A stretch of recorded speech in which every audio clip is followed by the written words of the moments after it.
So Tyler Creator has finally released his latest record, CHROMAKOPIA. Tyler Creator has evolved so much throughout the years that it is borderline unrecognizable comparing him to his past self.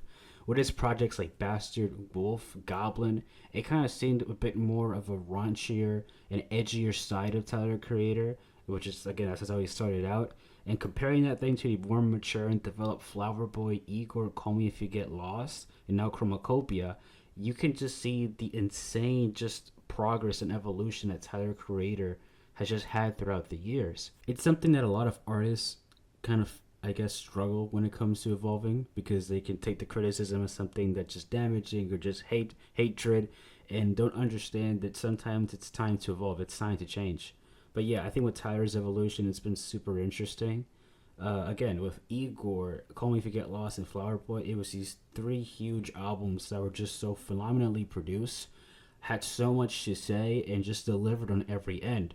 Igor being this huge conceptual masterpiece that Tyler Creator made, and it basically inspiring and influencing a whole generation of new artists to kind of act that way, to not be afraid to experiment, to go crazy, to go wild, to just think out of the box, and to not think of themselves of the genre that they first entered. And I think it opened the doors for a lot of hip hop artists who kind of went into more of the experimental genre and just didn't feel like they were tied or bound to the genre itself and could expand more of their horizons. And with his previous record, Call Me If You Get Lost, it just kind of showed that Tyler was at a point where he felt accomplished in life. He felt that he kind of did a lot of the huge achievements that he set out to do. You know, he's a mature, developed person who got his Grammy, got his awards, got his acclaim, and just feels that he's on top of the world.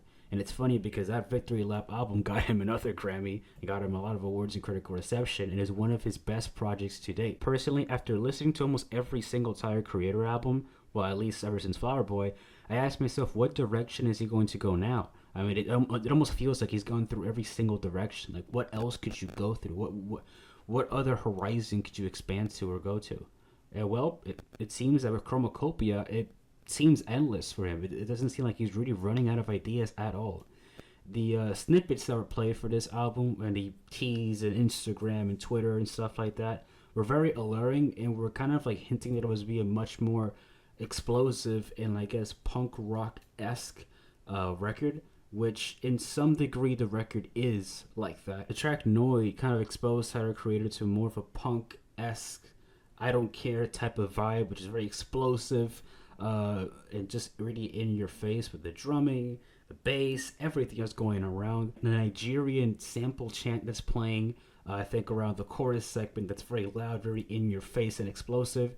It's a track that has a lot of things going on, because it later on transcends into like this very nice piano chord progression that it feels melodic yet melancholy at the same time, kind of adding to this dark black and white picture that Tyler is painting with this aggressiveness that's thrown into the song. And of course, narratively speaking, the song was basically Tyler talking about the paranoia that he has when it comes to confronting fame. Him having to, I guess, double check every single decision he makes, having to think rationally because he feels that he's gonna get caught, be I guess, caught slipping, or if there's someone like stalking him, like the crazy fans that he encounters. Well, sure, Tyler has talked about the topics of paranoia, strange fan interactions, and stuff like that that's been taking a toll on his mental health, and he feels weirded out by it. But in Noid, he kind of speaks it in a way that feels much more, I guess, abstract. It feels much more visceral in a sense. In diving into CHROMAKOPIA itself, you can really tell that Tyler Creator has a lot of passion and when it comes to his work. And he really wanted this record to succeed, because it is a conceptually tight narrative record that, despite the production being incredible as always, really has a very very interesting themes that Tyler hasn't explored yet in his discography. The intro track, St.Chroma, which I think was the first song to be teased in this entire CHROMAKOPIA rollout, is his explosive, melodic, and at the same time strangely beautiful, whimsical track that you just hear like this kind of like marching band type of just like chant in the background, surrounded by these beautiful Daniel Caesar vocals, which, my god, he really delivered.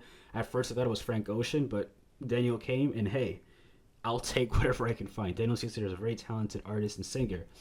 And just you can hear this thing surrounding the entire madness or build up that this track has, to then transcend to this explosive, unapologetically loud drums and Tyler kind of saying Chromacopia and just diving into that track. It has like a lot of impact. It's really in your face. And I think this is one of the best put together tracks or intro tracks that Tyler has ever made. I think it's better than Sir Baudelaire, maybe the intro in Flower Boy. It's just up there. It's very interesting with how it develops. I guess the best way I can kind of like compare this buildup is like imagine like a bomb just falling from the sky, and of course from like descending from the sky, it's just kind of quiet, and then when it lands, it's loud and it's destructive and everything. Like that's how I feel about the song. It's something that just starts off as almost like, I guess, like very nice and like easy on the ears, to then just in your face, just destructive explosiveness. So I guess kind of like highlighting the more narrative elements of this record, Tyler embodies his persona of a person who I guess is of great success and has reached the lengths of again like just success and fame and virality, and he's trying to cope and deal with the paranoia and I guess the fear of just being followed or persecuted by some entity. And it's interesting because in this record, he kind of speaks in a way that, of course, alludes to his personal life, but he makes up this fictional version of himself where he accidentally got somebody pregnant into this secret relation. In the track Hey Jane, Tyler embodies this fictional character that, of course, is kind of basically almost like him, who basically just admits and apologizes to this person who he had this relationship with, this intimate relationship with. And it's kind of like this Stan written-esque track where it's in the perspective of Tyler, or the character Tyler is playing, and the woman that he impregnated, and kind of going back and forth in terms of like, I'm sorry, I messed up, it's your decision, you do whatever you want with the kid, because you're the mom, and like her responding and kind of saying, well, I'm gonna try to keep it because I don't have them, like I'm 35 and I think the fertility and stuff isn't gonna be better when I'm older. It's like I'm at my peak, and I kind of underwent some terrible thing. I think it's implied that she had a miscarriage or something happened when she was younger. So it's almost like she doesn't want this chance to like slip by, but she does agree to like let this thing become a secret, be a secret. And Tyler again like kind of responds that he feels ashamed of what he did because he doesn't know if it's like a blessing in disguise or it's just something that's just completely regretful, and he ruined this person's life because he offers financial compensation, kind of offers to I guess try to do something, and he doesn't want his name to be attached to it because he feels ashamed of what he did. I think Tyler really offers a great dynamic between these two characters in the way that he's narrating it, in the way he changes his voice as he's narrating, as he's these two different perspectives, and it just shows how much Tyler has evolved in terms of writing tracks. I don't want to make too many comparisons to his previous work, but I think that my biggest gripe, ironically speaking, Call Me If You Get Lost, were that some conceptual tracks, despite the record not being conceptual within itself, not like I guess basing all the entire identity with its concept and being much more loose, kind of feeling like a mixtape, which is the entire I guess point of it. But I think like one of the longer tracks like Wilshire kind of got lost in the sauce when it was like I guess being made. I mean, at first it felt like a very strong track narratively, but the more you listen to it, the more it kind of loses its weight. Since aside of the production getting kind of stale personally, he takes a long time to kind of make the point that he's trying to make. Whereas in this song and the rest of these songs, it just takes him like 4 or 5 minutes to make the point that he wants to make, and he does it in a way that I think is much superior than those longer songs. I'm not saying that the longer songs of Tyler Creator's discography are bad. Like if anything, the longer songs are my favorite songs he's ever made. It's just that there's some points in Tyler's discography or in his other albums that he takes a while to make the point, and sometimes it doesn't pay off the way he wants it to. Sometimes the payoff isn't as great as I expected or as I wanted it to be. To sort of complement this argument that Tyler Creator has evolved in sort of a mature writer, I think the track Take Your Mask Off is one of the most emotionally complex and deep tracks that he's ever written in his discography. It is a track that basically argues that you should not live a lie, you should be comfortable with yourself, and you should expose that truth to everybody. Tyler takes this example of a closeted homosexual man who feels, I guess, ashamed of himself. He kind of paints himself as a heterosexual man as he does, I guess, cultural things that I guess goes into more of his sexual orientation. He feels like tough. He feels like, I guess, more masculine, more macho. He promotes that ideas and his characteristics. but deep inside, he knows that he's not the characteristics that he says he is. Because Hyder in the song kind of establishes that he's middle class citizen. You know, he comes from a middle class family. He's well off. Yet he's promoting like gang violence. He's promoting these things that are definitely out of character for him. And he says that later on, he has a family with this. He has a family with this woman, and he has kids and everything. But deep inside, he knows that his sexual orientation does not align himself with a heterosexual man. He's apparently gay. He likes more gay men. And the thing is that how Tyler writes it off in this song is very interesting because he kind of puts both perspectives, the man and the woman, husband and wife. And I guess the wife kind of feeling left out and kind of noticing the lack of love and care there is to the point that she was considering suicide. What I really enjoyed about this track too is that Tyler shows this pair to be very flawed. Like, it's not just one sided, like, yeah, the man is not comfortable with sexuality and he hides it with a family to appear that he's straight, to, I guess, appeal more to the usual demographic. But he also, like, I guess, highlights how the woman is also a victim within herself. Like, she's someone who struggles with her own demons, and she is not communicating demons with the other person. They're both hiding secrets from each other. And I guess it's ironic because it's kind of like going against the whole boundaries, I guess, the whole rules of relationship. Like, just, you're supposed to be comfortable with your partner. You can share anything with your partner, just like your long life partner. And them just crossing the line and not just doing or communicating at all shows the hypocrisy within itself. How they're not honest with themselves. They're hiding behind a mask.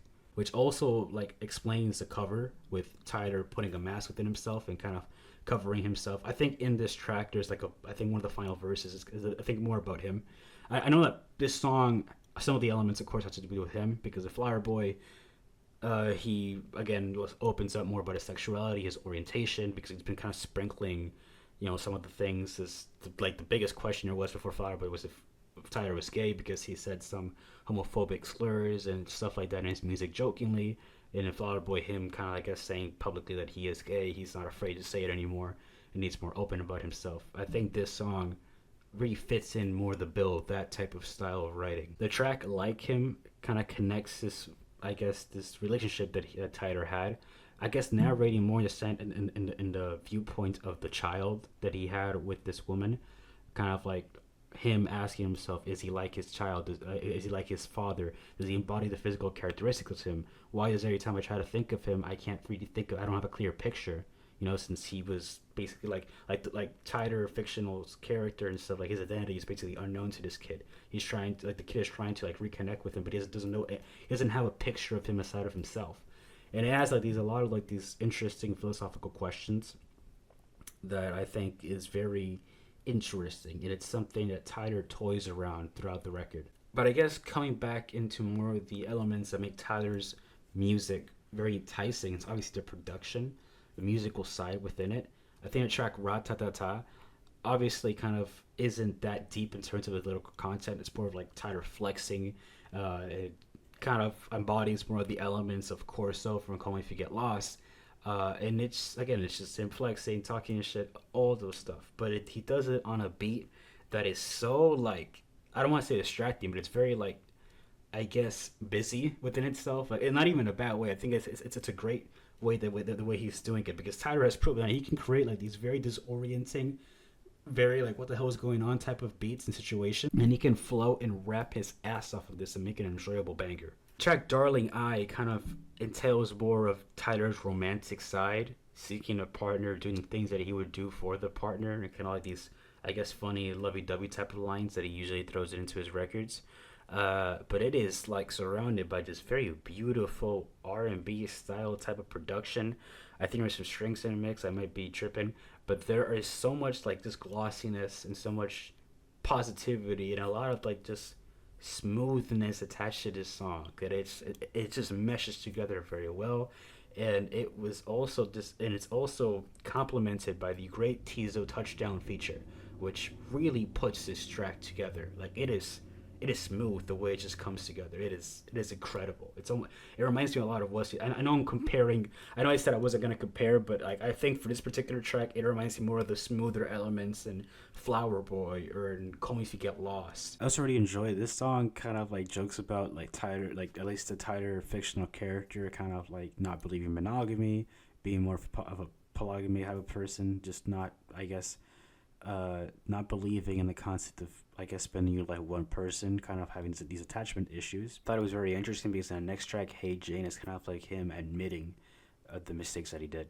Despite it being too late, it's just him taking accountability for it. The track I Killed You, once again, it kind of features this sound that's very, I guess, busy, but it's more in a very interesting way. It feels more reggae-esque, and then evolves into the second R&B, very isolating feel with Childish Gambino, which this man killed it on the. It's one of my favorite features in the entire record. He feels very in his element because Childish Gambino's music and sound is simply very tropical. At least when he dropped Kauai.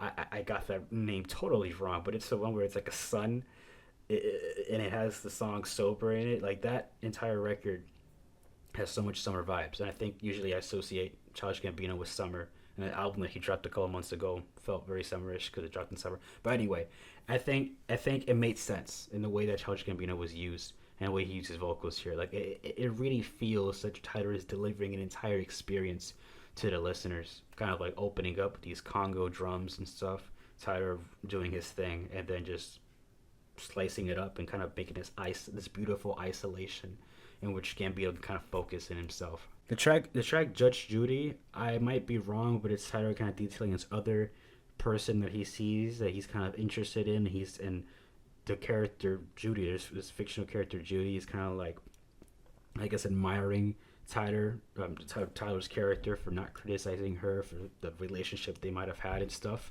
for not being judgmental and things. I guess it's something there's a lack of in terms of partners or whatever. But this song overall didn't really do it for me. It's not a bad song at all. It's just something that didn't necessarily move me in general. I think it has a bit of a slower tempo for me, and it kind of like just has these strange interlude-esque parts in it that kind of lose me a bit. And I feel that for the remainder of this track, it doesn't accomplish something that really enticed me enough to really care much about it. Knowing Tyler, he's going to do one of the most unexpected things of all time, and he's going to make a track like Sticky, featuring Sexy Red, Glorilla, and Lil Wayne. This is like the third album that he has Lil Wayne on. I'm not complaining. Fourth, I think. Third, fourth. I think it's fourth. But yeah, I mean, I'm not complaining. I love Lil Wayne. But it's just that this song is so disorienting and so, like, explosive that it is... I mean, it fits with the theme of the album. It fits with the sound of the album, to be honest. But I'm very surprised by the selection of feature choice. To be fair, he had NBA Youngboy and 42 Doug and Call Me If You Get Lost. But again, nothing is impossible for Tyler. But this song in general is great because it has such a nice kick and bounce to it. It feels like a kid with ADHD. It's someone who's just like desperate to just explode and just do something crazy and evolve and do whatever it wants to do. It feels like hungry. It feels like desperate to do something explosive or important or in your face. And I think Sexy, and despite the features doing like delivering these very short little verses that could have been a bit longer, it still adds a lot of spike and oofness to the track. It feels like a caravan is going around in this song. Like, you just really cannot get bored in this song at all. The track Tomorrow, despite it being short, has so much like texture and layers and its like aesthetic and sound and stuff. I think lyrically it's not one of the most richest segments of the record, but I think, like, structurally speaking and just sonically speaking, it's one of the most smooth tracks you'll get to hear in this record and in his discography in general. One of the most explosive songs that I'll probably ever get to hear Tyler make is Thought I Was Dead, featuring Schoolboy Q of all people. That was like one of the last few people I was expecting to be on this record. I know there's people like saying Kendrick is going to be on this record, and I really wish he was. But Schoolboy Q, man, like, this game came into this song and just nailed it. It's a song that almost feels like a soldier is like chanting. It starts off like almost like this like band, this soldier group or whatever is like chanting in your ears, and Tyler kind of like goes along with it, and these weird like woozy horns get into the mix, these trumpets or whatever get into the mix, and it feels whimsical. Like, it feels like it's in a whole wonderland, if anything. Like, it really matches and fits I guess the sound and style that Tyler goes on usually. Schoolboy Q isn't like unknown. Like I mean, Schoolboy Q is known for doing some more experimental things, and this kind of shocked me. Like he really went into this beat. And this is a beat that is not that easy to rap on. And despite Q's verse being very short, I think it adds a lot of like just oomph into. And I know I've used the word oomph a billion times in this review, but it adds a lot of spark into it. It adds a lot of energy. It adds a lot of like just like your head is gonna not like you're nodding your head so much that your neck is gonna crack open basically. Like it's like he was going in that song, and I think Tyler with the other verse, this band just wraps it up perfectly, and he kind of calls out. Well, apparently it's implied that he's calling out rappers, white rappers like Ian or people that are taking the game there. I guess calling them out for criticizing Tyler when Tyler, I guess, made the argument that they're technically like vultures in a way. I don't want to like completely like I guess mispronounce or just like not say correctly what he basically said, but I think in some simpler words he was basically criticizing them for I guess not like I guess taking like just gentrifying the culture in a way, gentrifying the way of hip hop and music and everything. But Tyler kind of responds and fires back in his song, which I thought was very interesting. He talks about some other stuff throughout the song, but I think the main gist of it is like these, just the explosiveness and just typical like funny lines that you get in the Tyler Creator song that really catches your ear. Speaking of features that you would not predict, Doechii is in the song Balloon. I've been listening to Doechii recently, wasn't a huge fan of her in terms of the freestyle when she did an XXL, but I gotta say her latest record, her debut album, Re-Delivered, highly recommend you check it out. I think it's Alligator Bites Never Heal. Might have gotten that wrong, but it's along with the same line. But yeah, I think her verse in here was very nice. It's very like just funny. It embodies a lot of the essence and energy that she usually carries along her tracks. She's very screamy-ish in this song. She's very in your face, in your ears. And then she's very unapologetic, which I really adore from her character. I wasn't a huge fan of the track Balloon in general, but I think it will definitely be a banger for a lot of people who are, I guess, love Doechii's performance or into the type of style that this song is. I think it's a bit too short to the point that it doesn't develop fully, but it's definitely something that some people will mess with. I think the outro track, I Hope You Find Your Way Home, is such a beautiful closer. It has very nice, lush piano chords with these very, very, very sensual synthesizers thrown into the mix. Kind of Tyler saying, goodbye, as usual. A thing that I've noticed when it comes to just outro songs with Tyler Creator is that it really feels like a sayonara. Like it really feels like a goodbye. Like, well, I'll see you guys in another 2 years. I'll see you guys in a while. Like that's the impression I get when he wraps up these albums. It's really like just a nice, well put together, exotic goodbye. I'll see you later. Hope you enjoyed the ride type of thing. And Tyler emphasizes more on like the sound and creativity on the song than he does on the lyrical side, which is fine because again, this song sounds phenomenal, and it is what a closer should sound like, especially coming from him. I also found that little like snippet of like Tyler's mom like just talking to him on the phone. I found it to be very emotional and very just great to listen to because the outro really wraps up not only like just the album itself and the character, but really the experience that Tyler has had beyond this point. Like his mom is just proud of every achievement that he has. He feels personally accomplished in this final track. Like after all this entire ride, it's like he got to this point where he's getting the validation that he deserves, the credit that he deserves, and like his mom just sticking with him from beginning to end just shows how much of a ride or die she is, like how much of a connection that he has with his mom. CHROMAKOPIA is genuinely one of Tyler's strongest efforts to date, and it proves the Tyler Creator still has a lot left in the tank. This is like his fourth record in a row that has seen a glowing amount of critical reception, and personally I think is one of the strongest records of the year so far, and it's something that just keeps on being reminiscent in terms of his catalog. Like ever since Flower Boy, this man has been putting out quality effort, quality material. Of course, before Flower Boy, he has some quality songs, but as a record in general, he kind of struggled to make one that was very cohesive or has the same caliber as he did from since Flower Boy and on. Like from this new like time period, in the span of like what 6, 7, I might be getting timeline wrong, but in that amount of years, this man has evolved so much and drastically to the point that I doubt this guy will return to what he used to be. And this just keeps on proving that Tyler Creator has a discography that is going to grow more and more by every record. And by the time he's 40, because I think he's in his 30s, it will be in the conversation for one of the greatest hip hop discographies, or one of the greatest like just discographies of all time. Genuinely, like this man has been putting out quality work every single time now. And if it takes 2 years to produce quality work, then it takes 2 years to produce quality work. I will wait 2 years gracefully. I do not care how long it takes. Keep on putting it the same caliber. Do whatever you want, seriously, and I will shut up. Like genuinely, it's incredible stuff, and Chromacopia just reinforces it. And I think this record, from a narrative standpoint, conceptually speaking, is the strongest record since Igor. Like it is, there's a lot of narrative substance put into place here, and you can tell that he really spent more time polishing up his pen in this record. Like there is much more structure put into the songs, lyrically speaking. Yeah, what am I giving it? I'm really giving it an 8.5 out of 10, somewhere around the range. It's a strong record. It is great. Sure, there were some songs that I wasn't necessarily crazy over, but for the most part, this record is sounds expensive. This record sounds well produced.